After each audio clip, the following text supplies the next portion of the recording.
2011 में जब महेंद्र सिंह धोनी ने छक्का लगाकर वर्ल्ड कप का फाइनल जिताया था, तब क्या ही माहौल बना था। अपने घर में वर्ल्ड कप जीता, 50,000 लोगों के सामने सपना पूरा हुआ। लेकिन एक बार ऐसा ही मौका पहले भी आते आते बस रह गया था। वो रह इसलिए गया था क्योंकि जिन फैंस की वजह से क्रिकेट इतना बड़ा गेम बना कि लोग उसे पूजने लगे, उन्हीं फैंस ने 1996 में कुछ ऐसा कर दिया कि ये फैंस दंगाई कहलाए और भारतीय क्रिकेट के इतिहास में एक ऐसा दिन भी देखा गया जिसे दुनिया भूलना ही चाहेगी। ये 1996 वर्ल्ड कप के सेमीफाइनल की कहानी है, जब दुनिया ने विनोद कांबली को रोते हुए देखा और फैंस का तांडव दुनिया के सामने हुआ। हेलो नमस्ते, क्रिकेट की कहानियों में आज भारत और श्रीलंका के मैच से जुड़े एक कहानी बताते हैं जिसे भारतीय क्रिकेट फैंस कभी याद नहीं करना चाहेंगे, जब इल्जाम ये लगा कि पूरी टीम ने मैच फिक्स कर दिया है।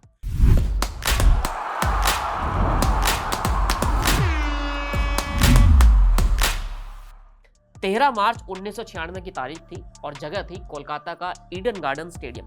अहमदाबाद में जब तक नरेंद्र मोदी स्टेडियम नहीं बना था, तब तक यही स्टेडियम भारत का सबसे बड़ा क्रिकेट स्टेडियम था, जहां 1 लाख से ज्यादा लोग बैठकर क्रिकेट देख सकते थे। यह वर्ल्ड कप का सेमीफाइनल था। भारत और श्रीलंका दोनों आमने सामने थी। ऐसे में स्टेडियम में भीड़ तो होनी ही थी। स्टेडियम के हर कोने में सिर्फ फैंस ही फैंस दिख रहे थे, मानो पैर रखने की भी जगह ना बची हो। इंडिया ने अपने क्वार्टर फाइनल मैच में पाकिस्तान को हराया था। उस मैच में सिद्धू ने गदर ही मचा दिया था। पाकिस्तान के खिलाफ मिली जीत आपका जोश हाई कर देती है, और वो भी अगर वर्ल्ड कप के क्वार्टर फाइनल में मिली हो तो कमाल ही हो जाता है। अब सेमीफाइनल आया, पूरी टीम तैयार थी। उस वर्ल्ड कप में भी सचिन ही सबसे बड़ी उम्मीद थे और वो रन भी बना रहे थे।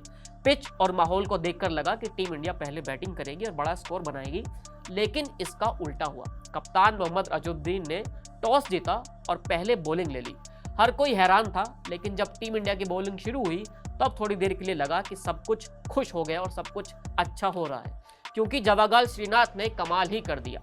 सबसे पहले तो धांसू ओपनर सनत जयसूर्या आउट हुए और फिर देखते ही देखते 3 विकेट गिर गए।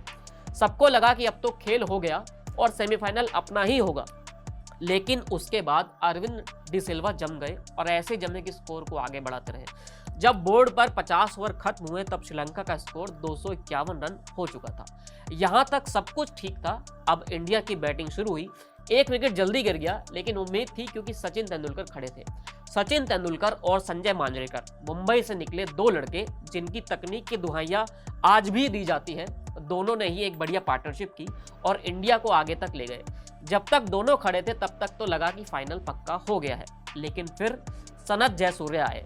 बैटिंग में तो उस दिन फेल रहे, लेकिन बॉलिंग में खेल कर दिया।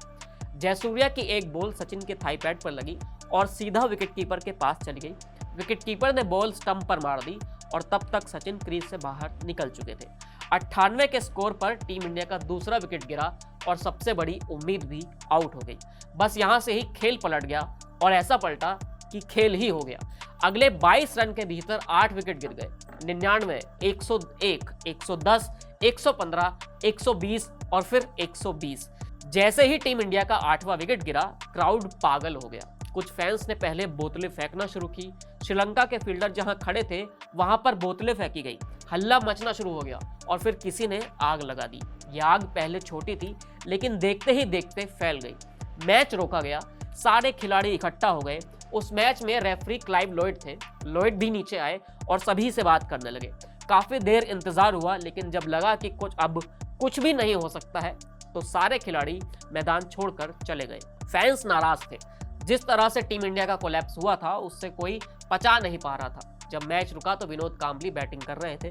वो 10 के स्कोर पर नॉट आउट थे। जब मैच को रोक दिया गया और ये तय हुआ कि इसका विजेता अब श्रीलंका ही होगा, तब कांबली रोते हुए स्टेडियम से बाहर गए। ये तस्वीर आज भी भारतीय फैंस को चुभती है। इस मैच के बाद कप्तान अजहरुद्दीन की साख पर काफी बट्टा लगा था। 2011 में विनोद कांबली ने एक इंटरव्यू दिया। वहां भी उन्होंने रोते हुए मोहम्मद अजहरुद्दीन पर आरोप लगा दिया। कांबली बोले कि मुझे तो यही लगा कि साल 2000 के अफ्रीका मैच की तरह अजहर ने 1996 के उस मैच को भी फिक्स कर दिया था, क्योंकि उस मैच ने मेरा करियर तबाह कर दिया। श्रीलंका उस मैच को जीतकर फाइनल में पहुंच गया और बाद में उसने ऑस्ट्रेलिया को हराया और उस वर्ल्ड कप को भी जीत लिया।